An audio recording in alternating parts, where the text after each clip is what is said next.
Good morning to all of you. आज हम एक बेहतरीन सब्जेक्ट के बारे में पढ़ने जा रहे हैं जिसका नाम है प्रबंधन मैनेजमेंट। आज हम जानेंगे कि मैनेजमेंट होता क्या है और मैनेजमेंट के कॉन्सेप्ट क्या क्या हैं, उनके क्या क्या फीचर्स हैं।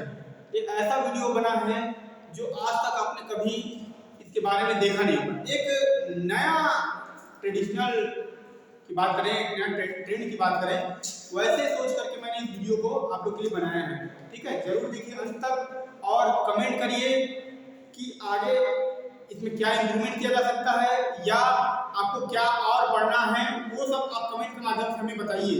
ठीक है, ज्यादा ज्यादा लाइक करिए, सब्सक्राइब करिए। चलिए शुरुआत करते हैं। मैनेजमेंट है क्या चीज? तो सबसे पहले मैनेजमेंट एक ऐसा वर्ड है जिसे किसी ने आज तक सही ढंग से परिभाषित नहीं कर पाया। कोई भी ऐसा व्यक्ति जो उसको डिफाइन नहीं कर पाया है, क्योंकि ये मैनेजमेंट इतना ब्रॉड है, इतना बड़ा है कि जैसे कहा जाता है ना कि हम समुद्र का जो पानी को बाल्टी में नहीं भर सकते। क्यों? क्योंकि समुद्र बहुत विशाल है, बाल्टी बाल्टी में निकालेंगे कभी वो क्या है, बहुत ज्यादा। तो उसी तरह जो हमारा मैनेजमेंट है वो भी बहुत ही ब्रॉड है। इसको अलग अलग लोगों ने, अलग अलग विद्वानों ने अलग अलग तरीके से परिभाषित करने का प्रयास किया है। तो यहाँ प्रबंध का जो अर्थ है इसको थियो हैमर साहब ने 3 अलग अलग पार्ट में डिवाइड करके बताया है। पहला, प्रबंध अधिकारियों के अर्थ में, मैनेजरियल पर्सन की बात करते हैं। इसमें जो भी है अधिकारी है, काम करने वाले अधीनस्थ के एक जो अधिकारी है उसके अंदर जो काम करने वाले वर्कर होंगे उसको क्या करता है, कंट्रोल करता है। दूसरा, प्रबंध विज्ञान के रूप में मैनेजमेंट साइंस। मैनेजमेंट साइंस में क्या है, यहाँ पे मैनेजमेंट का जो फंक्शन है, जो वर्क है, उसको इन्होंने डिफाइन किया। क्या बताया? नियोजन, प्लानिंग करना, कि कैसे हम प्लान करेंगे किसी काम के लिए। ठीक, जब तक प्लान नहीं करेंगे तब तक हम किसी चीज में सफलता प्राप्त नहीं कर पाएंगे। दूसरा, ऑर्गेनाइजिंग, किसी काम को कंप्लीट करने के लिए हमको उस प्रकार का ऑर्गेनाइजेशन बनाना पड़ता है। तीसरा, डायरेक्टिंग, संचालन। जब कोई कार्य, जब तक हम उसको सही ढंग से डायरेक्शन नहीं देंगे तब तक वो काम सही ढंग से हो नहीं पाएगा। आप देखते हो पिक्चर, उसमें जब शूटिंग होता है तो क्या बोलते हैं, एक्शन। तो जब तक वो एक्शन बोलेंगे नहीं तब तक वो व्यक्ति जो है छलांग नहीं मारेगा या उसको मुक्का नहीं मारेगा। ठीक है, तो वो क्या है, डायरेक्शन। सही ढंग से किस रास्ते में जाएंगे वो आपको क्या बताता है, डायरेक्शन बताता है। समन्वय, coordination is the essence of management की बात करते हैं। कोई भी चीज हो जहां पे अगर कोऑर्डिनेशन नहीं रहेगा, समन्वय नहीं रहेगा, तो कोई भी काम बेकार है। अगर हम आपको पढ़ाने आए हैं और इसी समय में कोई दूसरा अध्यापक प्राध्यापक आ गए तो क्या पढ़ाई कर पाएंगे, या दोनों निकले तो दोनों एक साथ निकलेंगे? ऐसा नहीं। तो किसी भी संस्था को चलाने के लिए कोऑर्डिनेशन का होना बहुत ही जरूरी होता है। इसके बाद प्रेरणा। प्रेरणा का मतलब क्या, मोटिवेशन। किसी भी काम को अच्छे ढंग से करवाना है तो आपको क्या करना पड़ेगा, मोटिवेट करना पड़ेगा। हम एक मैनेजर के थ्रू, अगर हम एक मैनेजर के बात को ध्यान रखें तो अपने कर्मचारियों को मोटिवेट कर सकता है। अच्छा कर रहे हो, अच्छा कर रहे हो, ये काम कर सकते हो। जैसे हम आप लोगों को बोलते हैं कि यार बहुत बेहतरीन, आगे और अच्छा कर सकते हो, तो ये क्या है, मोटिवेशन। तो अंदर से फीलिंग आता है कि ये काम को हम क्या कर पाएंगे, अच्छे से कर पाएंगे, तो ये होता है मोटिवेशन। ये अलग अलग जब चैप्टर्स में पढ़ेंगे उसके अंदर तो डील करेंगे इसके बारे में पूरा पूरा। इसके बाद है कंट्रोलिंग। जब तक किसी काम को हम नियंत्रण के अधीन नहीं रखेंगे तब तक वो हमको सफलता नहीं दे पाएगा। तो नियंत्रण होना जरूरी है। तो प्लानिंग से डायरेक्टिंग की जो कंट्रोलिंग की जो बात करते हैं वो एक डायरेक्ट रिलेशनशिप की बात करते हैं। यहाँ पे ये हो गया। उसके बाद आपका आता है कॉन्सेप्ट, मैनेजमेंट को किस हिसाब से बताया जाए। तो जैसा कि मैंने पहले आपको बताया कि मैनेजमेंट क्या एक ब्रॉड एरिया है, उसको कोई एक व्यक्ति ने सही ढंग से डिफाइन नहीं कर पाया। तो चलिए एक छोटा सा एग्जांपल के थ्रू हम आपको समझाना चाहते हैं। ये देखिए हमारे बगल में एक हाथी है, हाथी मतलब हाथी का चित्र है। अब ये मान लीजिए हाथी है। अब अंधा व्यक्ति जो ब्लाइंड पर्सन है उसको हम 5 अलग अलग व्यक्तियों को लिए, एक लोग को उसका कान पकड़ा दिए, एक लोग को सूंड पकड़ा दिए, एक को उसका पैर पकड़ा दिए, एक को उसका पूंछ पकड़ा दिए, एक को उसका पेट पकड़ा दिए। ठीक, अलग अलग लोगों को क्या कर दिए, ये सब हिस्से को पकड़वा दिए। ठीक, अब जब उसके बाद उससे पूछा जाए बताओ हाथी दिखता कैसा है, तो वो तो ब्लाइंड है, उसने कभी जिंदगी में नहीं देखा। तो छू के अनुभव करके बताएगा कि कान घुस। तो कान, इसका कान क्या होता है, बहुत बड़ा होता है, सूप की तरह, जिसमें माताएं जो है चावल और गेहूं को साफ करने के लिए मदद करते हैं। तो वो तो बोलेंगे ये जो है एक सूप की तरह है। किसने बताया? जो उसका कान पकड़ा था। जिसने उसका सूंड पकड़ा था वो क्या बताएगा, अरे ये तो किसकी तरह है, सांप की तरह, क्योंकि उसको लगेगा उसी तरह गुजगुजा टाइप का। दूसरा, जो ये वाला हिस्सा उसके जो है पैर पकड़ा हुआ है, तो उसको लगेगा हाथी का पैर बहुत विशाल होता है ना, तो वो उसको लगेगा कोई पिलर है, तो वो बताएगा हाथी जो है पिलर की तरह दिखता है। इसके बाद जो पेट पकड़ा रहेगा वो क्या बताएगा, अरे बप्पा रे बप्पा ये तो पहाड़ है ना, तो पहाड़ के बारे में सही लगेगा, ठीक। और जो पूंछ पकड़ा रहेगा, हाथी पूंछ जानते हो एकदम रस्सी की तरह पतला रहता है, तो जो पूंछ पकड़ेगा वो कहेगा तो रस्सी की तरह दिखता है। तो देखो यहाँ पे ध्यान दो, एक अंधा व्यक्ति और 5 अलग-अलग व्यक्तियों ने क्या किया है, अलग-अलग तरीके से डिफाइन किया। तो सेम प्रोसेस यहाँ पे है मैनेजमेंट का। मैनेजमेंट को कोई एक अकेला व्यक्ति सही ढंग से डिफाइन नहीं कर पाता। जैसे अंधे व्यक्ति ने हाथी को डिफाइन किया है, उसी प्रकार कोई व्यक्ति मैनेजमेंट को क्या कर पाएगा, डिफाइन कर पाएगा। एक और महान विद्वान है, उन्होंने बताया है कि मैनेजमेंट, ये देखिए यहाँ पे मैंने बताया ये मैनेजमेंट है। मैनेजमेंट का एक पैर में कौन सी बाधा है, श्रमिक, ये अपने तरफ खींच रहा है पकड़ के ऐसे, दूसरी तरफ विनियोगता जो इन्वेस्टर है वो अपने तरफ दूसरे पैर में रस्सी डाल के खींच रहा है, और तीसरा उपभोक्ता उसके गले में रस्सी डाल के ऊपर खींच रहा है। क्यों? मैनेजमेंट को सर्वाइव करना पड़ता है हर एक जगह पे, ठीक है। कैसे? तो उपभोक्ता क्या चाहता है बताओ जरा, तो उपभोक्ता चाहता है कि हमको सस्ता सामान मिले, अच्छा सामान मिले। कर्मचारी क्या चाहता है, श्रमिक क्या चाहता है, हमें ज्यादा मजदूरी मिले, बोनस मिले, है ना ये। और इन्वेस्टर क्या चाहता है, इन्वेस्टर चाहता है कि हमें ज्यादा क्या मिले, डिविडेंड मिले, इंटरेस्ट मिले। तो ये सब अलग-अलग लोगों का अलग-अलग काम करता है।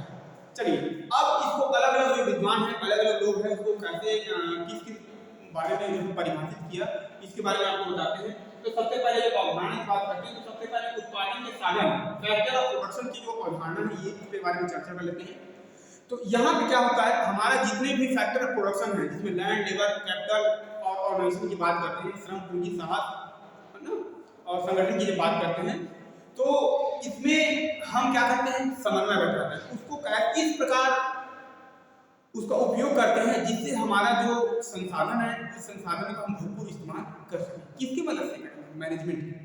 दूसरा, कला एंड विज्ञान, आर्ट एंड साइंस।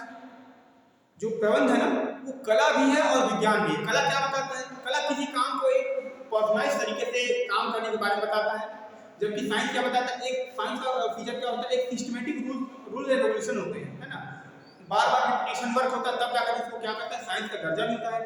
और आर्ट, कला क्या है, किसी काम को अपने तरीके से करना, क्या कहलाता है, कला कहलाता है। हमने हाथी बनाने का प्रयास किया, लेकिन हमसे बना नहीं, तो हमने सर को मदद किया, हमारे पंडित साहब हैं, उनका हमने मदद किया, बोले सर आप थोड़ा सा हमारा मदद करेंगे क्या, आप थोड़ा हाथी बना दीजिए।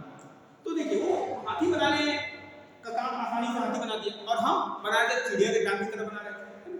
तो कोई भी व्यक्ति, कला सबके अंदर अलग अलग रहता है, किसी काम को करने के लिए अलग अलग कला होता है। तो ये कला और विज्ञान के रूप में सामूहिक प्रयास और सहभागिता, ग्रुप एफर्ट एंड पार्टिसिपेशन की बात करते हैं। देखिए प्रबंध में सभी लोग एक साथ मिलजुल करके काम करेंगे, ठीक है, जैसे कि परिभाषा में है कि मिलजुल करके काम करना। तो ये यहाँ पे तीसरा जो प्रबंध प्रक्रिया मिलजुल कर काम करने का जो परिभाषा था, 3 तरह का जो बताया था, प्रबंध के अधिकारियों का अर्थ में, प्रबंध विज्ञान के रूप में, प्रबंध प्रक्रिया के रूप में।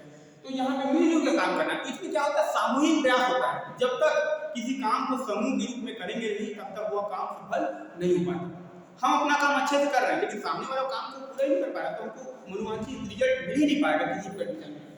इसके बाद वर्ग और ध्यान, क्लास कॉन्सेप्ट की बात करते हैं। तो प्रबंध जो होता है अलग अलग लेवल पे काम होता है, टॉप लेवल पे अलग होता है, मिडिल लेवल पे अलग होता है, और लो लेवल पे अलग होता है। तो अलग अलग लेवल पे अलग अलग काम होता है। इसके बाद अधिकार सत्ता, अथॉरिटी कॉन्सेप्ट की बात करते हैं। अथॉरिटी कॉन्सेप्ट का मतलब क्या है, यहाँ पे अलग अलग जगहों पे अथॉरिटी की बात करते हैं। हमको काम मिला है, तो उसके लिए हमको क्या करना पड़ेगा, अथॉरिटी भी उसको देना पड़ेगा। अगर हम किसी को काम दे रहे हैं और उसको अथॉरिटी नहीं देंगे तो काम नहीं हो पाएगा। तो अथॉरिटी की बात करते हैं। वैज्ञानिक उदाहरण, साइंटिफिक कॉन्सेप्ट, हमारा जो प्रबंध है वो क्या है, एक साइंटिफिक है, किसी भी चीज को वैज्ञानिक तरीके से देखता है। हमारा टेलर साहब ये बताते हैं कि प्रबंध not rule of thumb, management is not rule of thumb. प्रबंध जो है अंगूठा छाप नहीं है, किसी भी काम को करना है तो उसको वैज्ञानिकता उसमें चाहिए, तभी जाकर के आपको काम मिलेगा। तो उसके बारे में जब हम प्रबंध टेलर साहब या फिरोज साहब के बारे में पढ़ेंगे, उस समय हम आपको पूरे डिटेल में बताएंगे। इसके बाद है कार्यात्मक अवधारणा, फंक्शनल कॉन्सेप्ट। इसमें फंक्शनल कॉन्सेप्ट में प्लानिंग से लेकर के कंट्रोलिंग तक का जो भी भी वर्क होता है, ये आपने बताया ना पी से लेकर सी तक का, तो ये वाला काम आपका यहाँ पे कार्यात्मक अवधारणा के अंतर्गत आएगा जो हेनरी फेल साहब ने बताया है। इसके बाद विधा, डिसिप्लिन कॉन्सेप्ट। मैनेजमेंट दूसरे जो सब्जेक्ट है उसी तरह मैनेजमेंट भी क्या है, सब्जेक्ट है, एक विधा है, डिसिप्लिन है, ठीक। इसके बाद नेतृत्व, लीडरशिप कॉन्सेप्ट। लीडरशिप कॉन्सेप्ट क्या बताता है कि लीडरशिप ये बताता है कि किसी काम को पहले वो करके दिखाता है, फिर आप उसके पीछे पीछे करते हैं। तो लीडर हमेशा आगे चलता है और फॉलोअर उसके पीछे पीछे चलते हैं। तो ये भी एक दूसरा कॉन्सेप्ट है। इसके बाद निर्णय, डिसीजन मेकिंग कॉन्सेप्ट। प्रबंध का काम होता है निर्णय लेना। अगर आप निर्णय नहीं ले पा रहे हैं तो इसका मतलब है प्रबंध का काम आप पूरा ढंग से कर नहीं पा रहे हैं। इसके बाद है पेशेवर। मैनेजमेंट एक प्रोफेशनल के तौर पे आजकल चलन में है।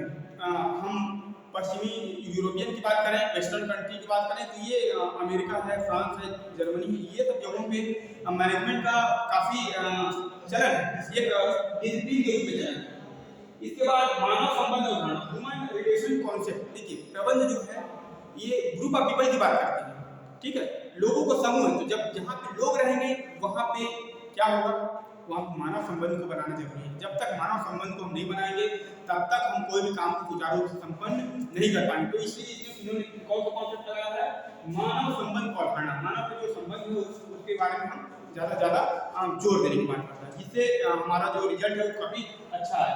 इसके बाद हम प्रबंध के फीचर की बात करते हैं। प्रबंध के क्या करते हैं, फीचर की बात करते हैं। प्रबंध के फीचर में हम यहाँ पे प्रबंध एक प्रक्रिया के रूप में लेते हैं। प्रबंध एक प्रोसेस है, प्रबंध या प्रोसेस।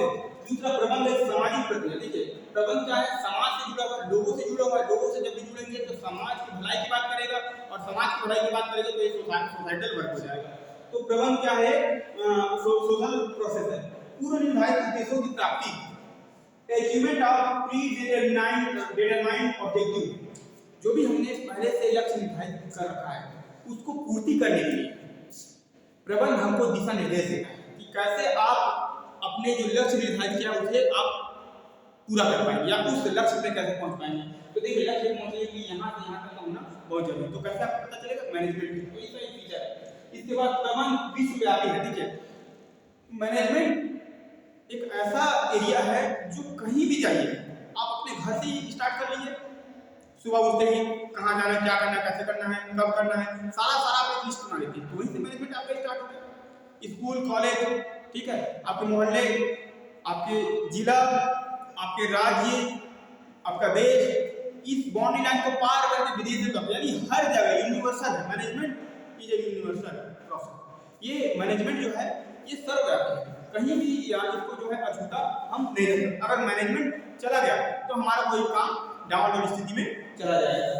इसके बाद प्रबंध विज्ञान और कला दोनों है। अभी हमने बताया कि प्रबंध क्या है, विज्ञान कैसे है और कला कैसे है, तो ये दोनों का फीचर है। इसके बाद प्रबंध एक पेशा के रूप में, पेशा मतलब आजकल लोग क्या करते हैं, एमबीए करते हैं, है ना। तो एमबीए क्या है, मैनेजमेंट का ही कोर्स है। मैनेजमेंट का एक कोर्स है। एक कोर्स कैसा, प्रोफेशनल है। जैसे लोग सीए का कोर्स करते हैं, वकालत का लॉ करते हैं, ठीक है, डॉक्टरी का कोर्स करते हैं, वैसे ही हमारा मैनेजमेंट भी क्या है, कोर्सेज है। तो ये पेशेवर की बात करते हैं।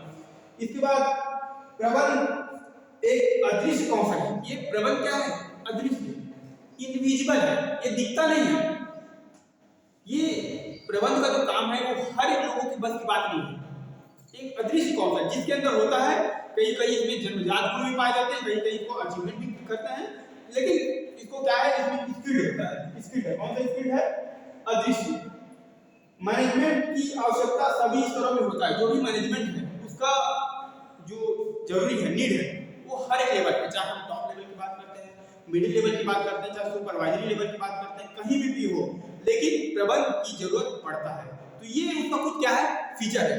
इसके बाद जब हम बात करते हैं 5M के बगैर कोई काम पूरा नहीं हो पाता। 5M में सबसे पहले है मानव मतलब मैन। जब तक मैन पावर नहीं रहेगा तब तक आप कोई भी काम को सुचारू रूप से चला नहीं सकते। आपके पास लाल बिल्डिंग हो, मशीनें हो, पैसा हो, तरीके हो और आपके पास सामान हो, वो सब धरा का धरा रह जाएगा जब क्या नहीं रहेगा, हमारे पास मानव नहीं रहेगा। क्योंकि काम करने इसके बाद मान, आपको काम करने के लिए मटेरियल की आवश्यकता पड़ेगा, तो आपको मटेरियल भी चाहिए, मटेरियल के साथ साथ मशीन। काम को कितना आसानी से कर पा रहे हैं तो वो किस पर निर्भर करता है, मशीनों पर। पहले मैन हुआ करता था ना, हाथ से लोग बनाते थे, लेकिन आज क्या हो गया, आधुनिक मशीन आ गया है जो जिससे हमारा प्रोडक्शन क्या हो गया, बहुत ज्यादा मात्रा में हो रहा है। उसके बाद मनी, कोई भी काम ना बाप बड़ा भैया सबसे बड़ा रुपया, जब तक पैसा नहीं होगा तब तक आप कोई काम कर ही नहीं सकते हैं, है ना। तो इसलिए मुद्रा का होना भी बहुत जरूरी है। इसके बाद विधि, काम करने का तरीका, कौन सा तरीका, तो बहुत सारे होते हैं, लेकिन कौन सा तरीका उत्तम है, सर्वोत्तम है, बेस्ट है, उस चीज का चुनाव करना है। तो यहाँ पर 5 की बात करते हैं, इस 5 को क्या करना है, ध्यान में रखना है। तो ये आपका पूरा मैनेजमेंट का ये पार्ट है। अलग अलग जगहों में, जैसे आप पीजी में जाएंगे तो पूछेंगे मैनेजमेंट क्या है, इस बारे में इसको डिफाइन करिए, तो उसके बारे में जहाँ पे भी हो, चाहे आपका कॉन्सेप्चुअल की बात करते हैं तो कॉन्सेप्ट हर एक जगह पे समान रूप से चलता है, ठीक है। तो मैनेजमेंट ऐसा पढ़िए जिससे आपको याद हो जाए। आप कहीं भी कोई भी क्वेश्चन को सॉल्व करते हैं तो आसानी से सॉल्व करेंगे। इसके बाद इसकी इंपॉर्टेंस की बात करेंगे, तो इंपॉर्टेंस जो महत्व की बात करते हैं, तो महत्व के बारे में हम जर्मनी, यूएसए, ठीक है, फ्रांस, इन सब जगहों पे देख सकते हैं। क्यों? क्योंकि जब तक मैनेजमेंट वहां पे सही ढंग से काम नहीं करेगा तब तक आपका हर एक काम सही ढंग से नहीं हो पाएगा। काम तो सभी लोग करते हैं, लेकिन अगर सुचारू रूप से उसमें मैनेजमेंट लगा देंगे तो काम बहुत ही आसानी से हो जाता है। देखते हैं कई जगह जाता है अस्त व्यस्त, हर काम में अस्त व्यस्त हो जाता है। किसी ऑफिस में गए, दफ्तर में गए, पता चलता है कोई कभी भी गायब हो गया, कोई कैसे भी हो गया, है ना। तो क्या हो रहा है, वहां पे मैनेजमेंट खराब है। अगर मैनेजमेंट स्ट्रांग रहेगा तो आप जैसा चाहेंगे वैसा आपको क्या होगा, काम आसानी से हो पाएगा। तो मैनेजमेंट हमें हर एक काम को सुचारू रूप से चलाने के बारे में क्या करता है, बताता है, ठीक है। हम आपको आगे जो है अपने आने वाले अगले वीडियोज में इनके बारे में विस्तृत चर्चा और करेंगे, ठीक है। प्लानिंग होता क्या है, ऑर्गेनाइजिंग क्या है, डायरेक्टिंग क्या है, कंट्रोलिंग क्या है, ये सभी के चैप्टर्स है जिसमें काफी ज्यादा मात्रा में क्या है आपका जो है थीम है, सब्जेक्ट है, ठीक है। तो हम आपको आगे आने वाले वीडियो में और भी चीज़ों के बारे में चर्चा करेंगे। यदि आपको कुछ लगता है कि इसमें कुछ और इम्प्रूवमेंट हो सकता है या कुछ और बना सकते हैं तो आप बेशक बताइए, कमेंट करिए, ठीक है। अपने दोस्तों को बताइए और ज़्यादा मात्रा में शेयर करिए। धन्यवाद।